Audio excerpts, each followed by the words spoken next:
Hari ini perhatian dunia tertumpu ke Ankara, Turki apabila NATO mengadakan sidang kemuncak penting yang melibatkan isu pertahanan, Ukraine dan keselamatan Eropah.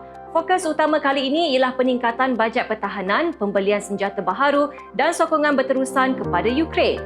Kenapa ini penting kepada market?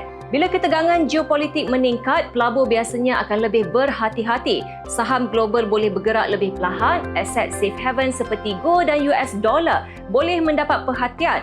Manakala harga minyak juga berpotensi sensitif jika risiko konflik semakin melebar. Dalam masa yang sama, sektor pertahanan mungkin menjadi tumpuan kerana negara-negara NATO dijangka meningkatkan perbelanjaan senjata termasuk sistem anti-drone, pertahanan udara dan peluru berpandu. Namun, market juga akan memantau reaksi Rusia. Jika kenyataan daripada NATO atau Rusia menjadi lebih tegas, sentimen risk off boleh meningkat. Jadi ini bukan sekadar berita politik, NATO Summit kali ini boleh memberi signal besar kepada market tentang arah geopolitik, sentimen pelabur dan pergerakan aset utama dalam minggu ini.